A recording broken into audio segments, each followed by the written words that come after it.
भाग्यवान आहोत आपण या मातीत जन्म घेतला महाराष्ट्रामध्ये. केवळ महाराष्ट्रच नव्हे तर ज्याला आपण भारत असं म्हणतो. भा म्हणजे प्रकाश आणि रत म्हणजे एकरूप होणे. आपण अज्ञान जे आहे त्याला अंधकार म्हणतो आणि प्रकाशाला ज्ञान म्हणतो. तर प्रकाशामध्ये रममाण होणाऱ्या भारत म्हणजे जे सतत ज्ञानामध्ये रत होत असतात असे महापुरुष जेथे राहत असतात त्या प्रदेशाला भारत असं म्हटलं आहे. भगवद्गीतेमध्ये अर्जुनाला भगवान श्रीकृष्णांनी अनेक ठिकाणी भारत भारत असं म्हटलेलं आहे. म्हणजे ज्ञानात रत होणारे महापुरुष अशी आपली परंपरा आहे, वैदिक परंपरा. थोर महात्मे होऊन गेले चरित्र त्यांचे पहा जरा, आपण त्यांच्या समान व्हावे हाच सापडे बोध करा. आपण थोर पुरुषांचा अभ्यास, महापुरुषांचा अभ्यास, संतांचा अभ्यास कशाकरता करावा, तर त्यांच्याकरता होण्याकरता केला पाहिजे, त्यांच्यासारखं होण्याकरता केलं पाहिजे. नाहीतर ते आले अवतार येऊन घेऊन गेले आणि त्यांच्यासारखं आपण व्हायचं नाही आणि पुन्हा आपल्या रोजच्या जीवनामध्ये काही न शिकता केवळ प्रवचन करून आणि प्रवचन ऐकून आपण तसंच घरी जायचं. जसं कठोपनिषदामध्ये म्हणतात, नायमात्मा प्रवचनेने लभ्यो, म्हणजे नुसतं प्रवचन ऐकून किंवा देऊन सुद्धा ज्ञान प्राप्त होणार नाहीये. न मेधायानं बहुश्रुतेनं, म्हणजे खूप भरपूर बुद्धी आहे तुमची किंवा खूप तुम्ही ऐकलंय तरी तुम्हाला ज्ञान प्राप्त होईल असं नाही. त्यासाठी तुम्हाला साधना करावी लागेल. साधना म्हणजे काय, आपला स्वभाव बदलावा लागेल. परमेश्वर आपल्या आतमध्येच आहे, इथेच बदलले. प्रत्येक चराचरामध्ये भगवंत आहे. रामाची व्याख्या काय, रमयंती इति रामा, सर्वत्र रममान करतोय. वस्तूमध्ये, मानवामध्ये, पक्षीमध्ये, झाडामध्ये सगळीकडे राम आहे. कारण त्या रामामध्ये आणि आपण जे जीवात्मा आहोत, आपण मायेने बद्ध झालेले आहोत. त्या मायेने बद्ध झालेल्या जीवात्मामध्ये आणि रामामध्ये जो मुख्य फरक आहे तो मायेचा आहे. ती माया म्हणजे मन. तर त्याच्यासारखं होण्याचा आपला प्रयत्न केला पाहिजे. त्यांचे गुण आपण आत्मसात, राम हा गुणसागर आहे, त्याच्यासारखा होण्याचा आपण प्रयत्न केला पाहिजे. शिवम भूत्वा शिवम यजेत, म्हणजे शिवाची पूजा कशाला करायची, स्वतः शिव होण्याकरता केली पाहिजे. ही आपली वैदिक परंपरा. वैदिक म्हणजे काय, ज्ञानमय परंपरा. आज आपण हिंदू म्हणतो, काही हरकत नाही, पण आपली परंपरा वैदिक आहे. विद म्हणजे जाणणे किंवा ज्ञान प्राप्त करणे, याच्यावरून वैदिक हा शब्द झाला. म्हणून जो जाणतो, केवळ प्रवचन ऐकतो किंवा ज्ञान देतो किंवा प्रवचन करतो तो नव्हे, तो ऐकतो आणि तो त्याप्रमाणे आचरण करतो तो वैदिक. अशा प्रकारे आपली ही जी परंपरा आहे ती वैदिक परंपरा आहे. या परंपरेमध्ये हजारो संत होऊन गेले.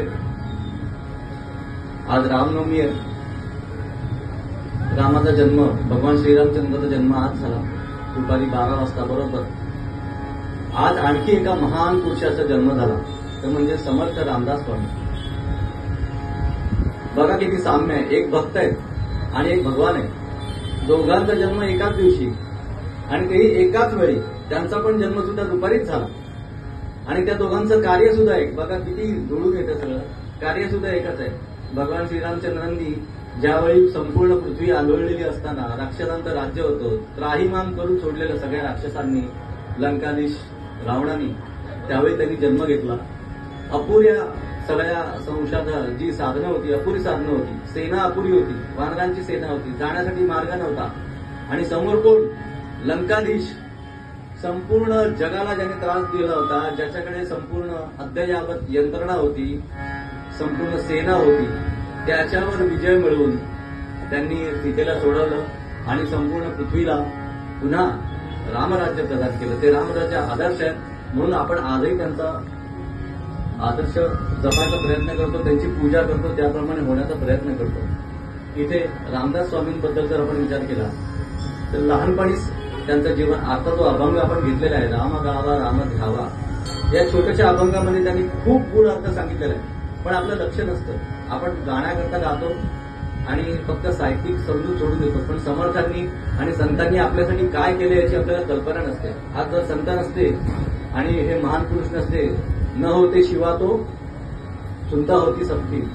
शिवाजी महाराज, समर्थ रामदास आज जर नसते किंवा असे अनेक संत, ज्ञानेश्वर माऊली घेऊन गेला, ते जर नसते तर आज आपण आमचं तुमचं नाव, माझं नाव मोहम्मद असतं, तुमचं आणि दुसरं काही असतं. अशी परंपरा होती.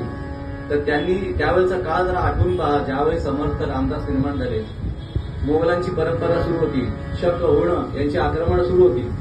याच्या अगोदर म्हणतात ना, भारत सोने की चिडिया होता, पण केवळ आपापसातल्या भांडणामध्ये. आणि आपली परंपरा पण कशी उदार आहे, या कोणी ना आमच्याकडे आपल्याला कल्पना नव्हती की अशी हलकट क्रूर लोक येतील. जगामध्ये काही आश्चर्य आहेत असं म्हणतात.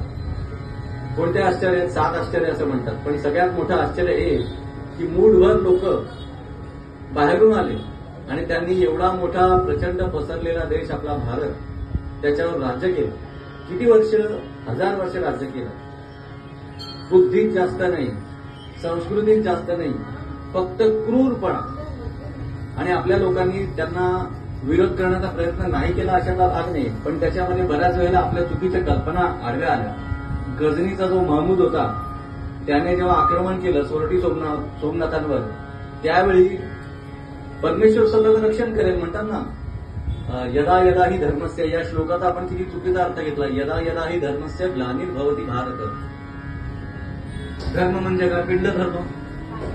पिंड धर्म म्हणजे काय? प्रत्येकाचा, माझा तुमचा, आपण सगळे मानव जरी असलो तरी प्रत्येकाचा पिंड धर्म वेगळा आहे. कोणाचा भक्ती मार्ग आहे, कोणाचा कर्म मार्ग आहे, आणि प्रत्येकाचा धर्म वेगळा आहे. शिष्याचा धर्म वेगळा, पत्नीचा धर्म वेगळा, गुरूंचा धर्म वेगळा. ज्याने त्याने त्याच्या त्याच्या धर्माप्रमाणे वागलं पाहिजे. एवढंच नव्हे तर सृष्टी अद्ययावत ज्या गोष्टींचा निर्माण झाली, आपण आता सायन्स म्हणतो ना, इलेक्ट्रॉन पासून सुरुवात झाली. सगळं प्रत्येक गोष्टीमध्ये इलेक्ट्रॉन्स आहेत. तबला, पेटी, हे सगळं वगैरे.